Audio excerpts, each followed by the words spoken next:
Welcome to Every Woman. So it's time to buckle up and take charge, face those imperfections. How do you do it, Cheryl? Well, you know what? I'm fortunate to have been blessed with a very, very healthy dose of confidence. So quite frankly, I don't let mine bother me all that much. A funny story I think of is, a while back, my ex-boyfriend and I, he was my boyfriend at the time, we were, hanging out on the couch at my place, and we decided we wanted to go grab some dinner. And so we looked like, we left the house looking like we just came off the couch. You were couch potatoes. We were couch potatoes.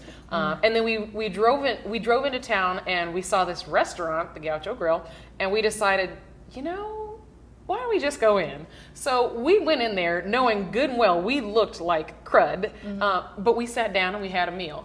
And since then, it became a tradition of ours to actually go back to that restaurant and intentionally look like crap. And it didn't matter because it's like, wait, hold on. She said she want to go to the restaurant and look like a bum. Where's this restaurant located? Downtown Long Beach. She didn't have a reservation. She got no reservation. Look, I barely had shoes on. I find it really interesting though, because coming from the fashion industry as a model, where a lot of times these differences or these imperfections were celebrated as uniqueness. Their eyes are a little too close together. They've got this gap tooth, and all of a sudden they're exotic beauties. And for me and most of the women I know, we look at ourselves in the mirror and we think, something's wrong with me. I hate this. I got to change that. I wonder how much it costs for a nose job. How old do I have to be to start my Botox? I mean, I see everything that's wrong with me, and it's really hard to think that those are things that make me individual or that I should celebrate. Well, I think sometimes that it starts with our parents and our brothers and our siblings and our family. That's true. Because growing up, I had a grandmother, and I love her dearly. Now that she's gone. That was a heavy thought. Now that she's gone. I mean, God bless her soul. Bless your grandma. Moving on. Okay. But one of the things she used to say all the time is, as I was getting older, I have freckles. And I had them a lot as a kid, and she would look at me and go, ugh.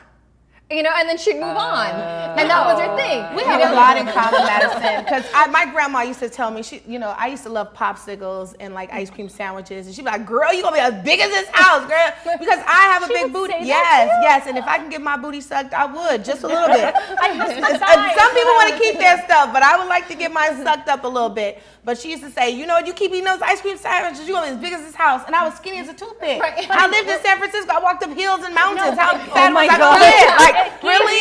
The thing is, though, did it give you the complex? Were you worried about being imperfect in that? As far as my booty, I think it does. It plays with you a little bit. I mean, now that I'm older, my daughter has she's 8, she has a little pot belly, and I'm like, ooh, but I try not to make up a song or tell her not to eat popsicles. I really want her to enjoy herself. Make up a song. There was a mom, she used to make up a song like, ooh, that big belly, and so.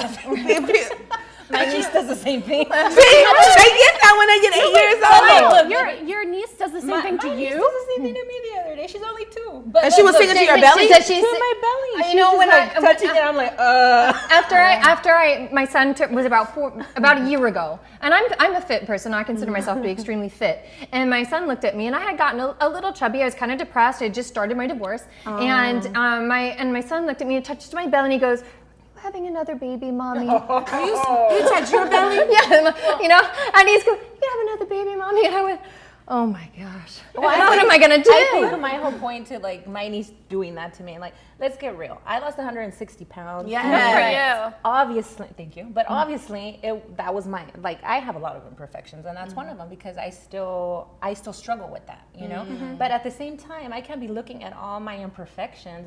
I've learned to embrace them. Right. And that is one of the reasons that I ended up, being on the cover of that magazine that I actually took, and I said, okay, because you celebrated those curves, as you should. What's the stereotype of being on a cover? Skinny, right? And I put a corset on, and I got on. I have a Coca-Cola body, but I would love for my hips and just my booty just to get. Maybe I'm still on that tip. Right, you just are. To get a little Thank firm, you, Mom. I want the muscle. I want muscle there. You want a few less minutes in your hourglass? So here's the thing. What do we It jiggles sometimes, but I was teased. But sometimes women look at Generally speaking, they did a survey. Women look at what's attractive, and we tend to look at what's on the thin side, including our men. But men look at what's attractive. They tend to look on what's on the heavy side. Right. Men don't look at Cosmopolitan and go, that girl is hot. They look That at is Maxim. true. You know what I think is really That's true. interesting though That's in true. this conversation is that when we are referring to imperfections, we are all talking about our bodies.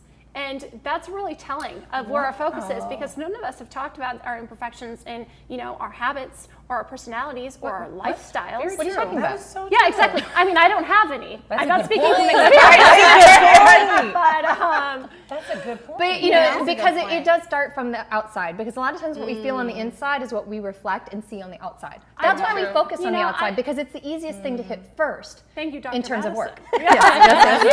I feel like I'm in therapy right now. It's like they told me to look in the mirror, and and my therapist at one point did say that. He said, when you look in the mirror, what you're seeing when you see these imperfect reflections is really just what you're struggling and what you're fearing inside of you. And those are the imperfections that we have to deal with. That's the only way we're ever going to really embrace and love the perfection in our own perfection. You know what? Now that I'm older, though, I don't really want to take that much ice cream sandwiches. I mean, because now I know the outcome is my big butt. But I liked what Anna was saying earlier, because sometimes what can be perceived as an imperfection is what makes you beautiful. Wow. So it is kind of learning for yourself, because if we look at ourselves in pieces, we can all break each other apart and break ourselves apart.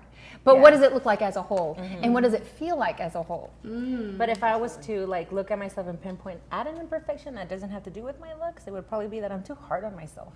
Wow. Too hard on myself, we're all and that's too hard on truthful. ourselves. And I had to have somebody here tell me that, so I realized that. It's like, oh man, she's right. Well, if it makes you feel any better, I did make a New Year's resolution to drive around with a clean car, inside and out. Wow. Not doing so well with that. Well, thank you. We'll watch for your shiny car at the valet. We'll be right back.